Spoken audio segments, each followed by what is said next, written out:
Hi, my name is Diane Halala. I'm the coordinator for personal counseling at Arundel Community College.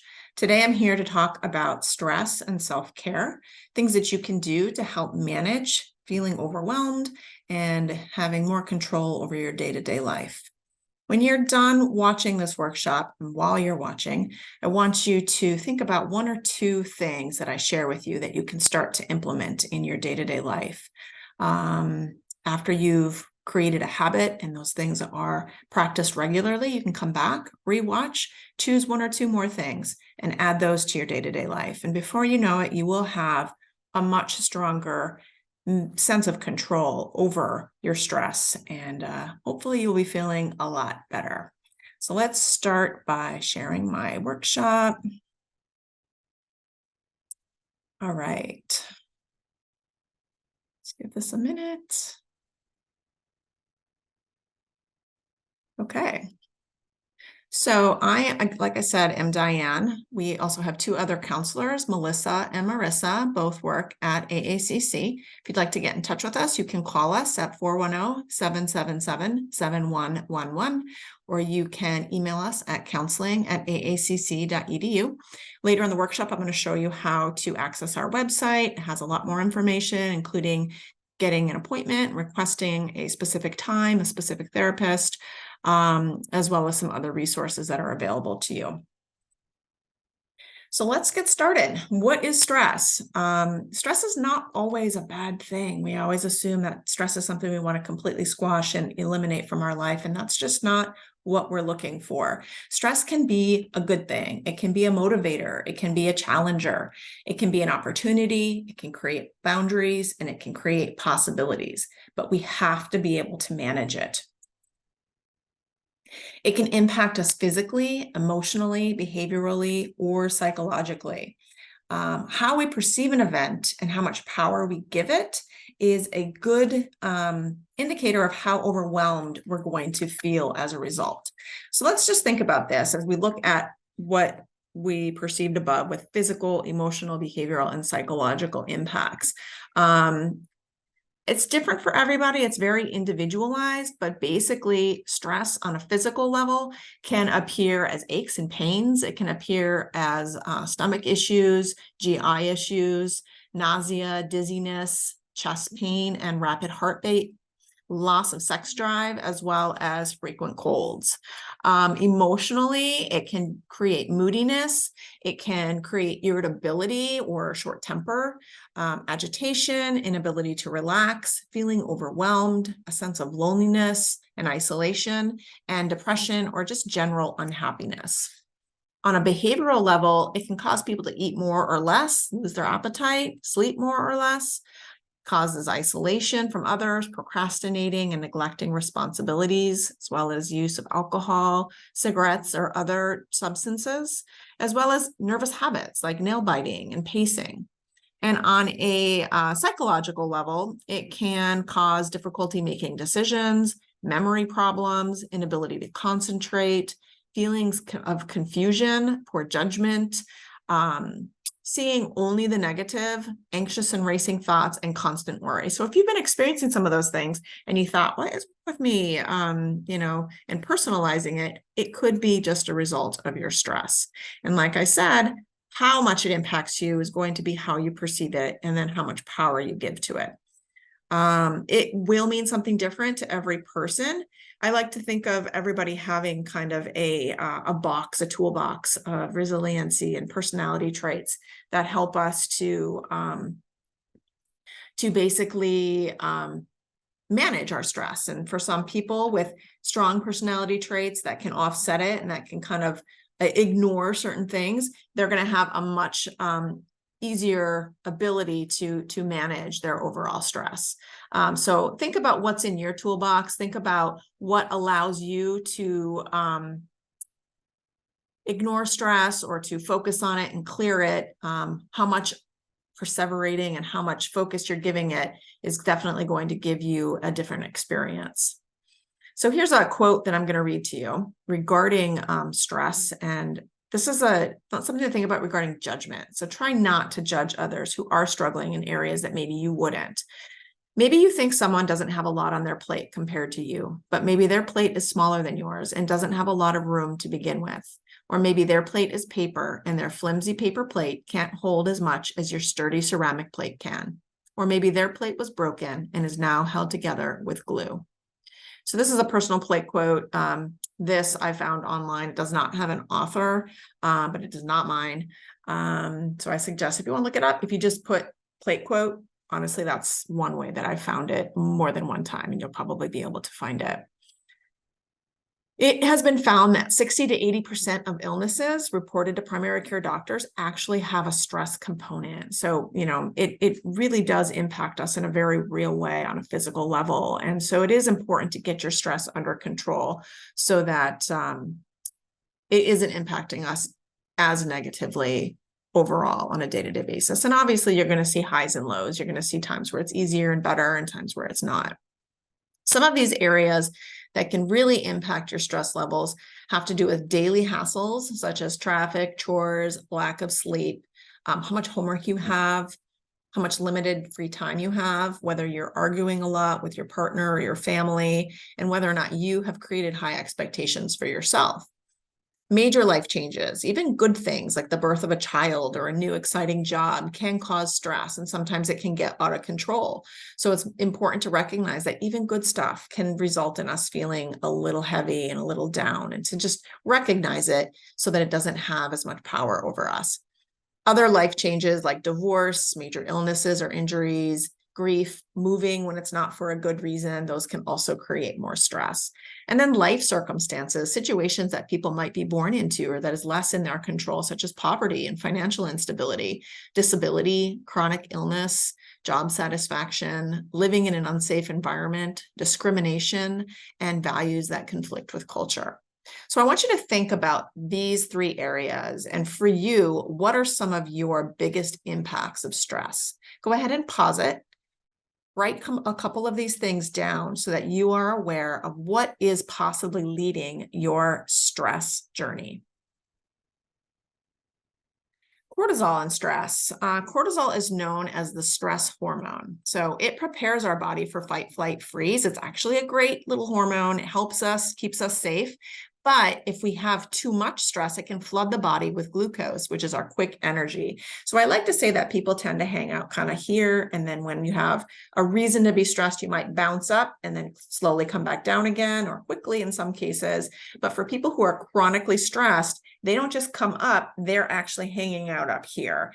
And they don't ever get that break as is needed to kind of self-regulate and to become, have that sense of peace again. So having that high level of cortisol at all times can do a lot of negative things to our bodies.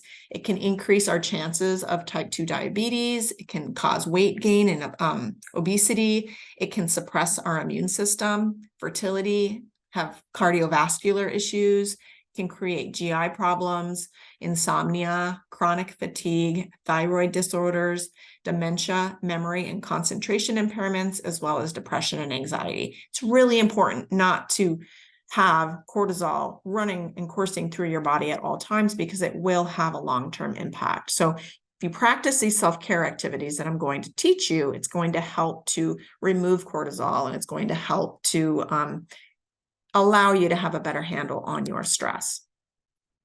Things that can protect against stress are daily uplifts. So this is your diet, what you're fueling your body with, time with friends, leisure activities, time in nature. Think for you, what sounds intriguing? What sounds ideal? Write those things down. Healthy coping strategies such as exercise, talking about problems, self-care, journaling, and relaxation techniques. All of these are good, healthy strategies to help protect against stress. It has been found that exercise in many cases is as effective, if not more effective, than medication. People who are taking medication for depression or anxiety, in some cases, don't see an impact. And exercise across the board is found to be helpful. When you talk out loud about what's going on, it gives you an opportunity to make sense of those feelings and those emotions. It's like puzzle pieces that you put down on the table, and you can kind of finally clearly see what you're dealing with, as opposed to them all just kind of floating around crazy in your mind. Journaling has been very, very impactful.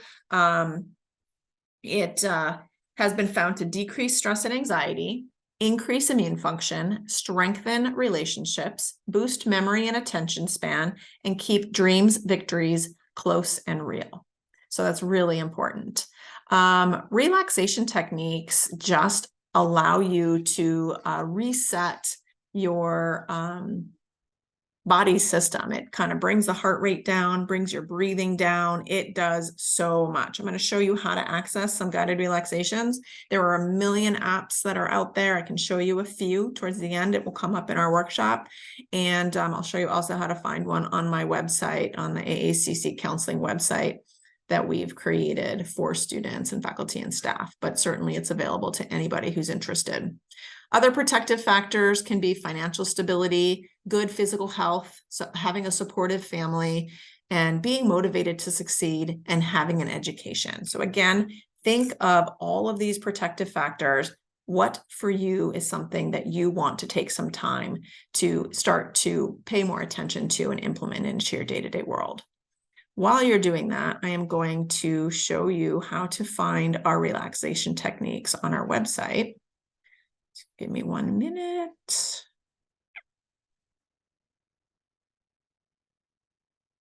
So if you go to the AACC homepage and up here in the Google search, put in counseling services, it will bring you to our counseling services page. If you scroll down to more personal counseling videos and click on that,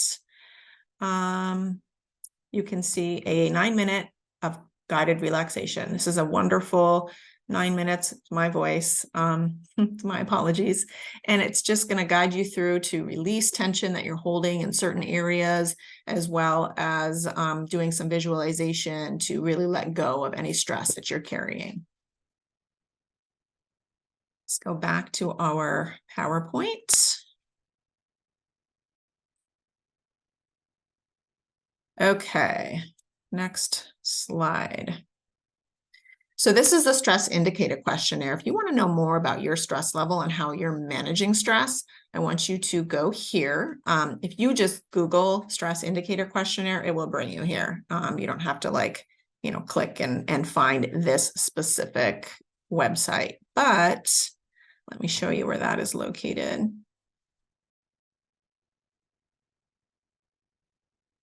So it looks like this. Asks you questions about, your body, whether or not you have nervous sweats. You're going to rate all of these things. You can see there's physical questions, behavioral questions, sleep indicators, behavioral indicators, emotional indicators. And when you're done, personal habits, when you're done, it's going to allow you to score and give you an idea of what areas you need to work on more, kind of write down some early warning signs, and you can always monitor, do more, kind of keep checking back in and seeing if you're improving, if you're getting worse. Having that awareness really makes a big difference overall when it comes to stress management and self-care. So back to the PowerPoint. All right. The self-care wheel. This is a great way to think about your overall health. A lot of times we put a lot of effort maybe in our physical health and our spiritual health, but we're completely ignoring our emotional health or our personal health. So it's important to review all 6 of these pie pieces and determining for you what areas are strong, what do you want to keep doing, what areas are you completely ignoring, and what areas need a little extra work. So just in a nutshell, physical self is like safe housing, regular medical care, exercising, getting enough sleep, taking bubble baths, and asking for nurture from people who you love. Psychological would be self-reflection, maybe therapy, self-awareness, reading a self-help book, practicing and asking and receiving help. Emotional is affirmations, your self-talk, positive thoughts, self-compassion, saying I love you, buying yourself a present. Spiritual health is is being in nature. It is self-reflection again, singing, dancing, playing, just being inspired, maybe yoga, playing with children and puppies, volunteering. Your personal self is learning who you are and figuring out what you want in life, planning short and long-term goals, making a vision board. It's really just paying attention to what you need and who you are and relaxing and giving yourself that time. And then obviously your professional self is taking time for lunch when you're at work, not taking on too many tasks, paying attention to what you need on a work level. Are you ignoring that growth? Are you kind of stuck in a stagnant, monotonous routine? Are you ready for something new? Using your vacation time when you are at work, not having it be all about overachieving. So again, pause this video, review these 6 pieces, and decide for yourself what are some areas that you need to implement more of. Oops. All right, ways to manage stress. So mindfulness, this is being aware of how you are feeling on a 10-point scale. So 1 to 10, 10 is wonderful, 0 is horrible. Every morning when you wake up, check in with yourself. How do I feel today? If you are somebody whose mood fluctuates a lot during the day, then you want to check in more regularly. Check in at the beginning of the day, the middle of the day, the end of the day, maybe even hourly. Recognize what your triggers are, what your coping strategies are, what makes you happy. What are the things that kind of lift you up, that make you feel better about life? Is it watching television? Is it reading a book? Is it talking with friends, being out and people watching? Is it, listening to music, video gaming, shopping for some people, maybe even just window shopping and not spending money? There's all kinds of things that you can do to help practice and cope with your stress. Once you have recognized an emotion, let's say you recognize that you're feeling angry or you're feeling sad, allow that emotion to sit, label it, okay? Is it anxious, anger, confusion? Identify it, label it, sit with it, welcome it. Don't push it down, don't ignore it, don't be angry at yourself for feeling what you feel. Be mindful of that feeling and be compassionate with yourself for feeling what you feel. Be aware of your choices. Recognize that you can always say no. There is always a choice. Make time for relationships. Tip is body chemistry. So it's the temperature of your face, maybe splashing cold water on your face. Intense exercise is that expending of all that extra stored energy, and paced breathing. So it is doing all of those things, changing the temperature of your face, releasing intense energy through exercise, and focusing on your breathing, doing some slow guided relaxation to help manage your stress. Take a break from social media and news. You don't always have to stay connected. Giving yourself that extra time can be changing, life-changing. The news can be really negative and bring you down. So if you need to, stop watching it for a little while. Relaxation and visualization strategies. I showed you how you can access those, so definitely use those. Exercise is bolded along with sleep hygiene. Exercise improves sleep. It provides better time management. It helps to regulate emotion, and it reduces cortisol. And I already told you the impacts of cortisol. So exercise can help to kind of shed through that. Yoga, meditation, and being outside are amazing. It is found that regular yoga practice creates mental clarity and calmness. It increases body awareness. It relieves chronic stress patterns. It relaxes the mind. It centers attention, and it sharpens concentration. That is according to Dr. Nevins. Yoga can train the vagus nerve, which is your main nerve that directs the parasympathetic nervous system. This is what's responsible for lowering heart rate and promoting relaxation. So yoga can kind of help to do that. And that is according to Dr. Yang. Meditation is found to be very helpful. A study in 2018 looked at participants who used Headspace and Calm, which is an app that I will show you in a minute. They found that 8 weeks of meditation in the workplace resulted in 46% decrease in distress and 31% reduction in negative feelings. So try to practice yoga, try to practice meditation, try to be outside. Being outside can do so much. The color green is a neutral, it's neutralizing color, which means it kind of like stabilizes the self.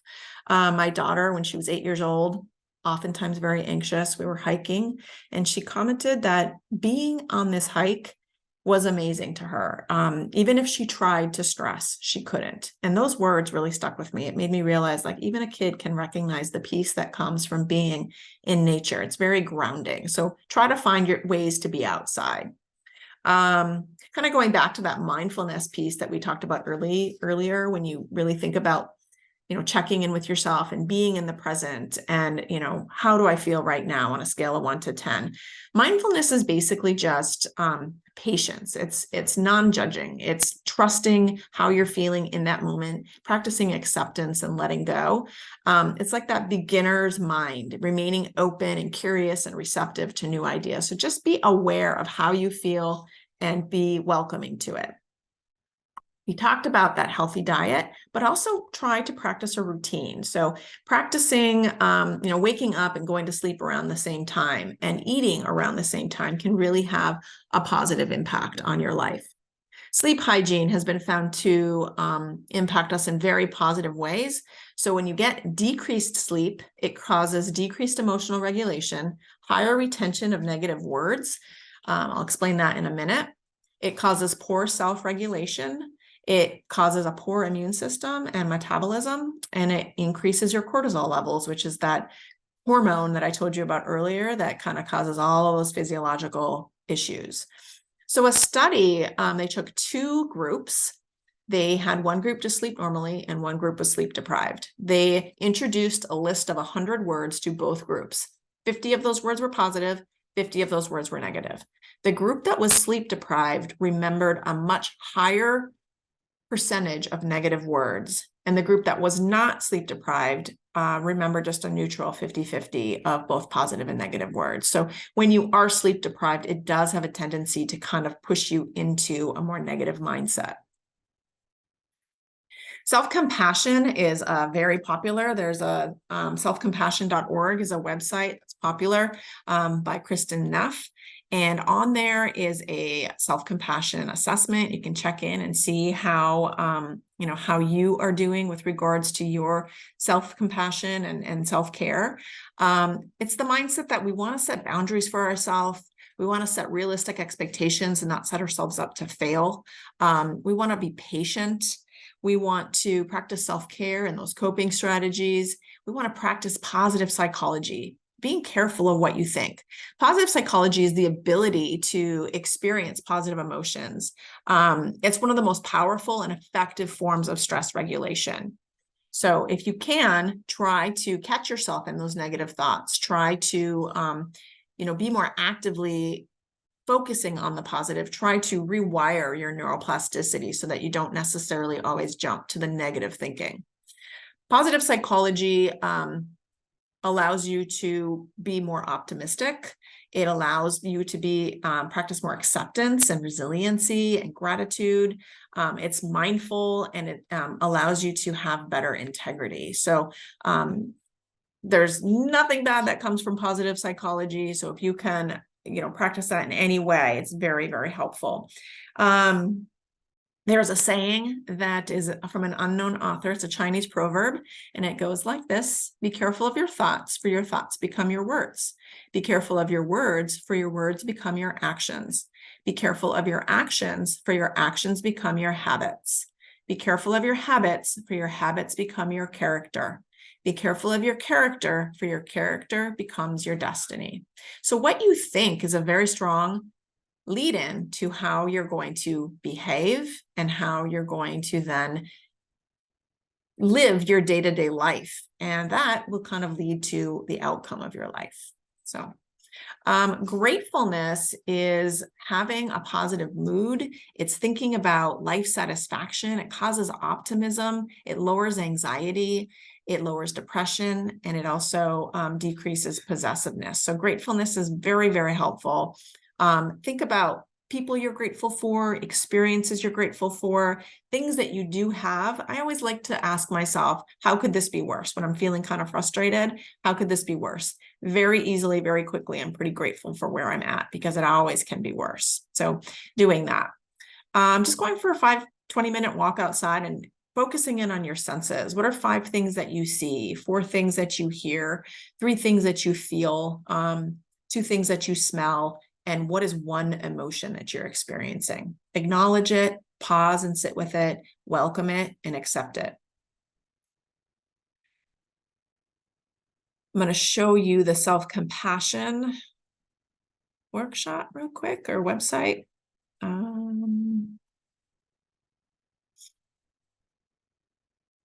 So again, this is Kristen Neff, and you can see there's all kinds of resources here. There is information about what self-compassion is, the power of self-compassion. There are workshops available, TED Talks, and somewhere on here is an assessment as well, which I probably passed it and just didn't see it, but it's usually pretty easy to find. Oh, here, test your level of self-compassion. So explore this workshop, explore this website, and see what kind of information it can give you. Go back to our PowerPoint.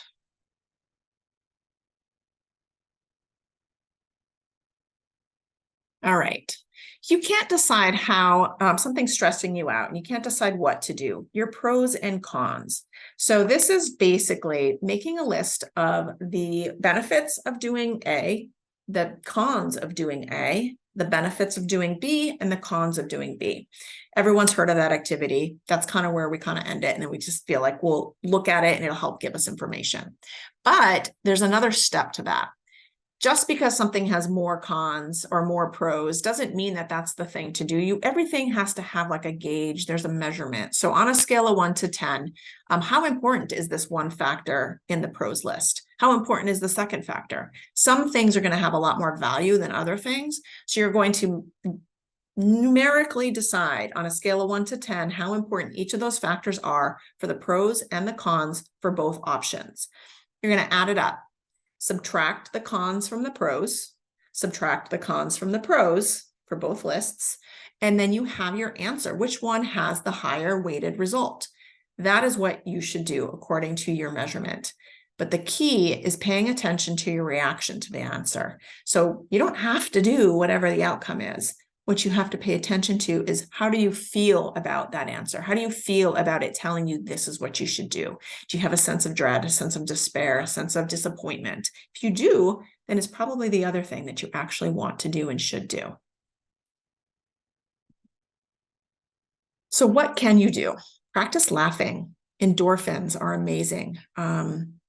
Savoring. Something that you love, do it, and then stop doing it for a while, and then re-administer it into your day-to-day, and you'll appreciate it that much more.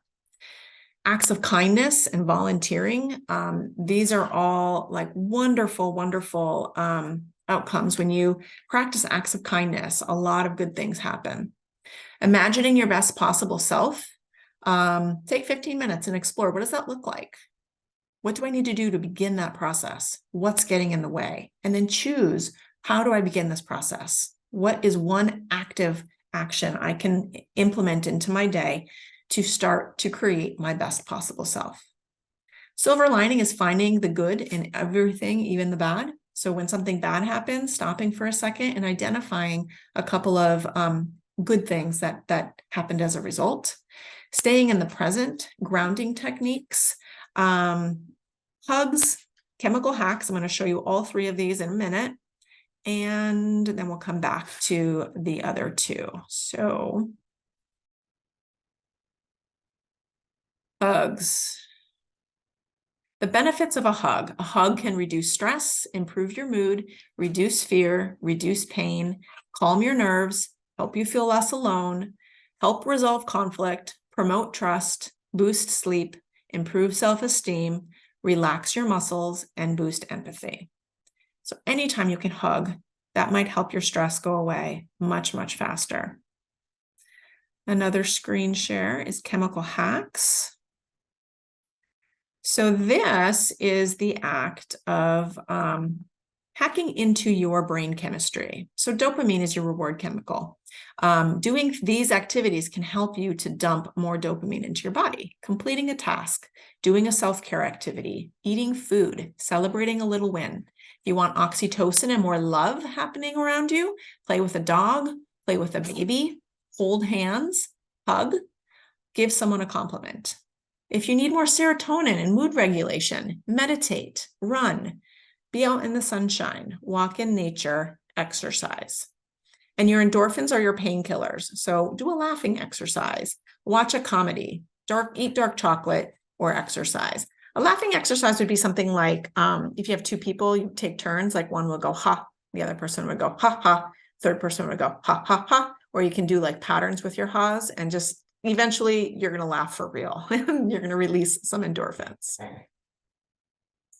And then let me show you the grounding techniques. I believe that is here. Oops. Nope, it's not here. Hold on. This one, sorry. Okay, grounding techniques. So there are all kinds of things you can do to stay in the present, to calm yourself when you're having a panic attack or an anxiety attack.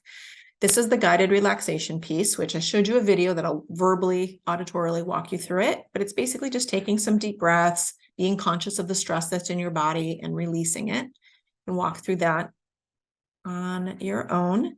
Mental exercises, naming all the objects you see, describing the steps of an activity that you know. So thinking about, like, if I were going to make pancakes in my house, what would the specific steps be to do that? Imagine yourself going to your cupboard, pulling out the pancake batter, dumping it in the bowl. Imagine the sound of adding the liquid and stirring it together and the sound of it sizzling on the griddle, and just step by step going through that process to reground yourself. When we are in a fight, flight, freeze reaction, having a panic attack or an anxiety attack, our body starts to shut down the cognitive brain, and it starts to kind of pull all of the blood away from our extremities. That's why we get that tingly sensation, and it starts to dump it into the places that need that blood. So like our organs and the important parts of our body. When your cognitive brain shuts down, so does your prefrontal cortex, which is the part of your brain that helps with communication, helps with determining cause and effect. So we want to stay connected to our cognitive brain, and these activities help you to do that. Counting backwards from 100 by sevens, picking up an object and just describing it very detailed, spelling your name backwards, reading something backwards, thinking of an object and drawing it in your mind.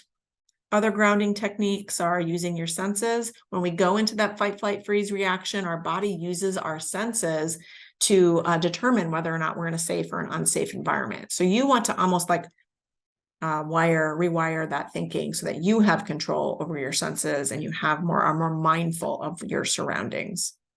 And then you can think of categories. What are many movies as you can think of, or as many sports teams, or as many animals, and just name those things so that you can, again, stay connected to your cognitive brain. And this is from Therapist Aid, which is a wonderful website.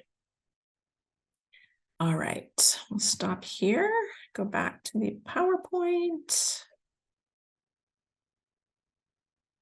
All right, so I showed you hugs, chemical hack, making a regular deposit. This is the mindset of just paying attention to whether or not you are proactively managing your stress or not. You're just kind of like a puppeteer going along with the flow. So you can imagine a container that is, partially full. And every time you do something good for yourself, every time you do a self-care activity or a stress management activity, the water fills a little bit more. When you experience stress and you begin to feel overwhelmed, the water comes down. So there's no problem if the water comes down, if you experience stress. That's expected. Like I said, life has stress. Stress can be a good thing, but you want to make sure that you are doing enough positive activities that it never is completely depleted. You can have that same mindset with a fuse. So you've got a stick of dynamite and there's a fuse on the end. Every time you do something good for yourself, you're adding to that fuse. Every time you have a life stressor, it takes the fuse away. Your goal is to practice enough self-care and enough stress management activities that your fuse never gets to that explosion. I'm out of control. I'm losing focus on my life. And then the bank is the same thing. So we all understand money. We put in deposits, we take out withdrawals. We never want to take out more than we've put in.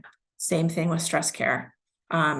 You want to do the positive activities so that when stress happens, you never are in the red. You're never like completely depleted.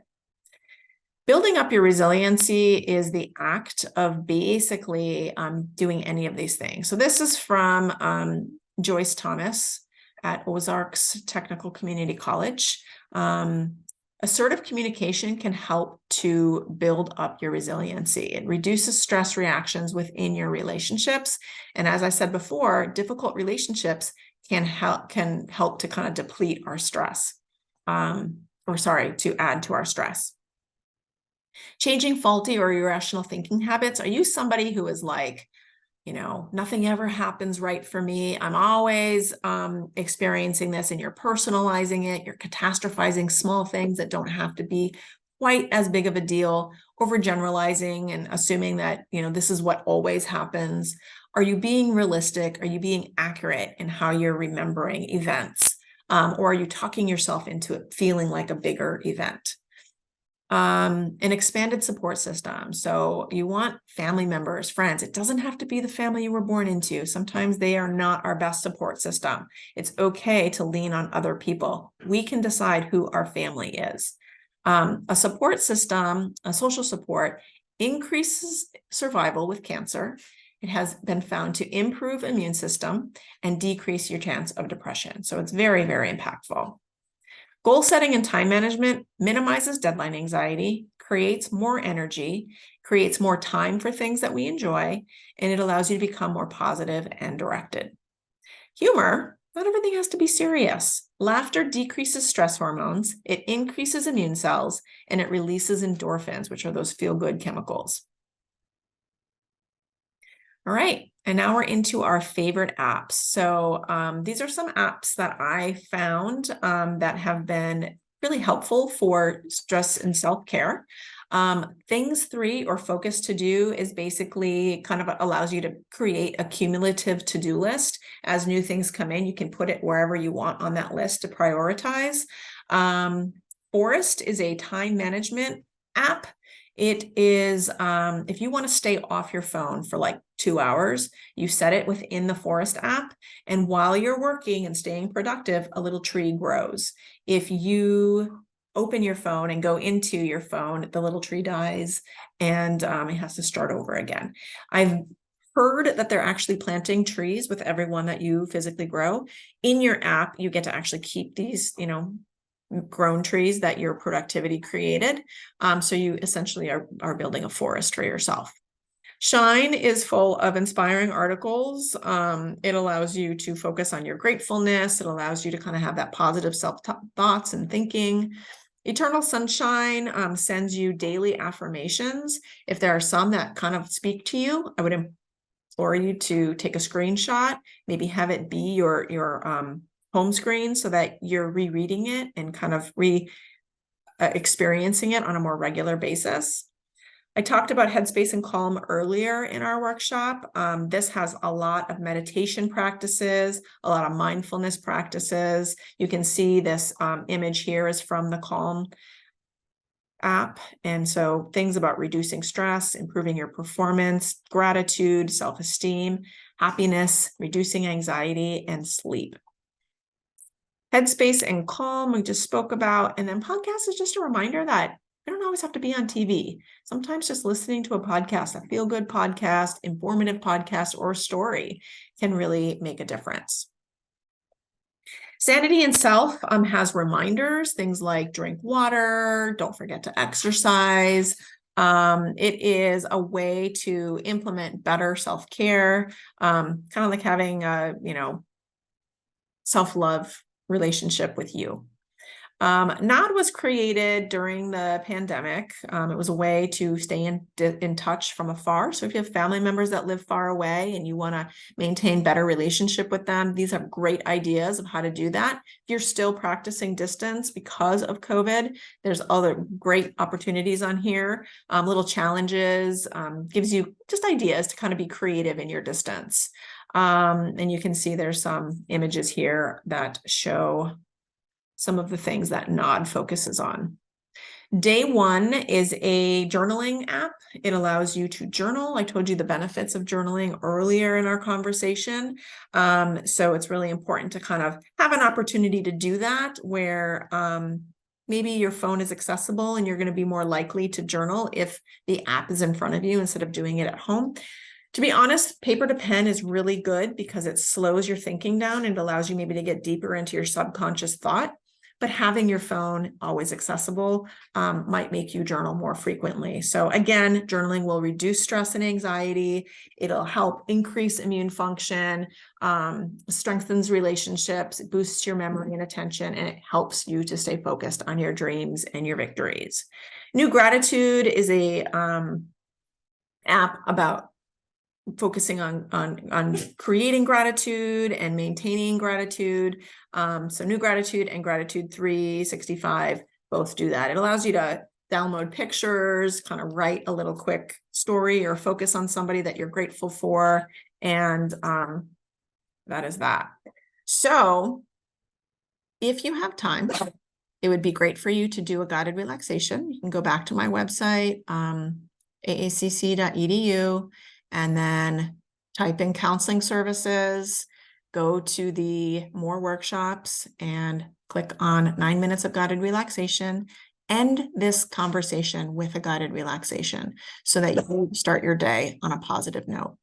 My dog is saying hello. He's saying he needs me. I'm going to do some pets and I'm going to release some oxytocin into my system. And I hope you all have a wonderful day. Thank you for taking the time today to join me. And please rewatch this video and add more and more layers of self-care and stress management to your day. You are truly worth it. Thank you.